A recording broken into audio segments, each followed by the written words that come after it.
Yes, sir. Let's be honest for a quick second, bro. For those that watch football, casual fans and whatnot, would you have much rather have seen the Raiders get into the playoffs or the Chargers? Let's be honest. If you're not from Oakland, Las Vegas, rooting for the Raiders, nobody else wanted to see the Raiders get in there. That's not taking anything away from the Raiders. Shout out to them. They did their thing with everything that they've been through this season and whatnot. But that's besides the point. We all would have much rather have seen Justin Herbert in his second year get into the playoffs, along with another quarterback in his second year, Joe Burrow. We want to see the young guns. Nothing. That's not taking anything away from Derek Carr, bro. Not taking anything away from that man. Hunter Renfrow, Waller, Josh Jacobs, the list goes on. That's not taking anything away from those guys. But we would have much rather have seen the Chargers get into the playoffs. You got Brandon Staley, head coach of the Chargers, making decisions that make the ex-head coach Anthony Lynn look good. And if you know Anthony Lynn and the decisions that he made, man, let's see what they got to say, though.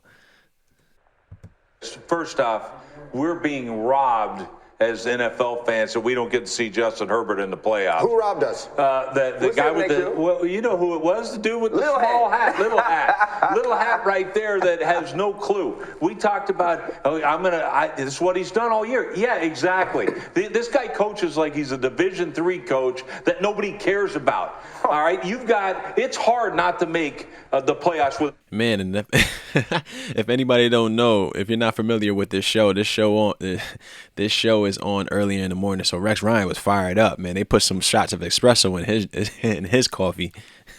Franchise quarterback. But congratulations, you did it. How he faces his football team. Shit, they probably put some whiskey and he had an Irish coffee.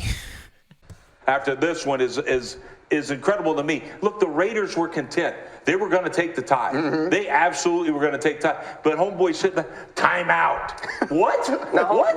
Homeboy. What? He's sitting back, timeout. You're brilliant with those timeouts. You got a way better football team than you got beat by, and you lost. You're at home. I just think it's ridiculous. And here's the thing. People praise him. I'm old school. Rex, you're old school. This guy gets it. Yeah, this dude, I mean, he has no idea. He's got no experience. He got nothing. And to me, you inherited a team.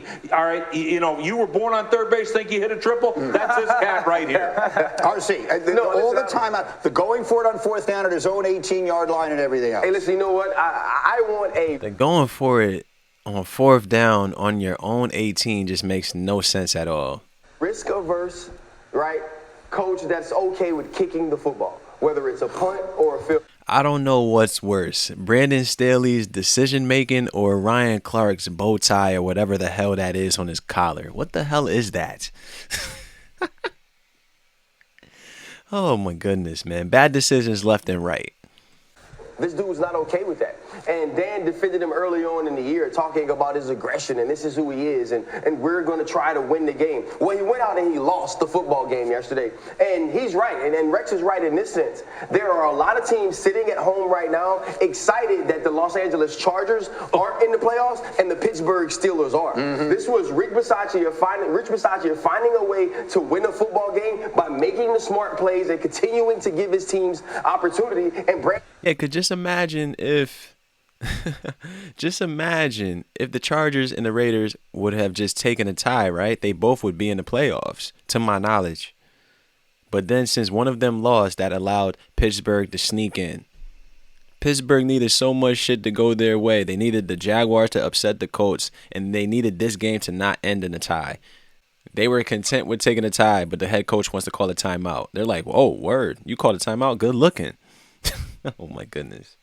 Staley doing the opposite. Now, what we saw from Justin Herbert last night was absolutely stupid. Right. We were texting on the group chat. I was like, oh, hell. Yeah. Right? And then there were There's another one. Yeah, it was probably like 7 balls people dropped, not because they were bad throws. He just threw them too damn hard. Right? This dude is amazing, and now he'll be sitting home because his coach didn't make the right decision. All right, so my thoughts on last night's game. Number one, before we do anything with the Chargers, Derek Carr deserves all our praise. 100%. And the praise that we would heap on an Aaron Rodgers or a Tom Brady for what he has done this year in the clutch moments. Derek Carr deserves all kinds of praise for that. I think Brandon Staley is a phenomenal head coach.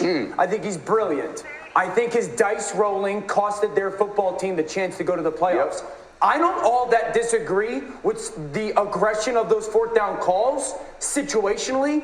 I would push back on you guys on that. The thing I would say is why, and Marcus Spears put us onto this a couple weeks ago, why the quarterback run isn't involved in that situation to threaten the defense more is what I had the biggest issue with. Yeah, I get an issue with that also, but that's the problem, Dano. You don't get it because this guy right here, when you're going for it in the back end, all these idiot coaches for years were wrong. No, they weren't. You lose games that way. Yeah. You lose games. You can't win a game in that situation, but you can damn sure lose it. And this guy right here, he doesn't get it. And brilliant, what makes him brilliant? He was a defensive coach that has a horrendous defense that can't stop the run when you know they're going to run. Does that make you brilliant? No, it makes you a coach that's supposed to be a defensive guru, but you really never earned your stripes, my friend. That's what this is about. Talk about it, Rex. Rex is fired up, man. I'm telling you, they put whiskey in his coffee this morning.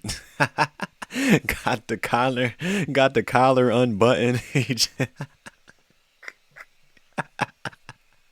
He called him the man with the little hat, homeboy. That's what happens, man, when you want to glorify these coaches so early when they haven't done anything. They haven't earned any stripes and whatnot to where they feel so compelled to make decisions that are going to make them look like a whiz and whatnot. Everybody wants that Sean McVay effect. You know what I'm saying? It's just not for everybody, man. This is about a guy that has an incredible football team. An incredible football team. You know what he got? As talented as anybody, and he can't get it. But don't you think that because of we just watched the quarterback last night go like 6 Yeah, by the way, John Elway, doesn't he look like John Elway? Again. Right, but every time he plays. the quarterback went 6 of 6 on fourth downs. So Yeah. that's why I think it lends himself to be overly aggressive. Doesn't matter, Orlovsky. You don't go for it on fourth down from your own 18 when you're down by 3, bro. You're not down by 10 points. You're not down by 7 or 8, bro. You're down by 3. And it's supposed to be a defensive head coach, right? So you should be able to have faith in your defense to get the ball back. Force a field goal at most. You know what I'm saying? Come on. He believes in the I think this guy would be aggressive with anybody he had. Those And it's 6 for reckless, 6, by the way. situationally, everybody understood you had to go for those 6. Sure. Right? The one you go up, backed up in your own end, you don't have to go for that. And then they put it up. It was 35% if you just punt it. It was like 45 if you get it, 26 if you don't. Right? And so you put yourself in a position, and I'm not even going to say it was based on numbers, based on wanting the perception of being aggressive. Right? Because now that's what I feel like it's about with Brandon Staley. It's not about the numbers. It's not about the analytics. It's wanting to show the world that I'm an aggressive coach at all times. So now when I do make the wrong mistake, you know what people are going to come on TV and say? You know what the fans are going to say? This is who he is. Well, what he is right now is a coach that coached his team out of a playoff opportunity against a team they were better than. And that pretty much sums it up, man. Let me know what y'all think. I'm out.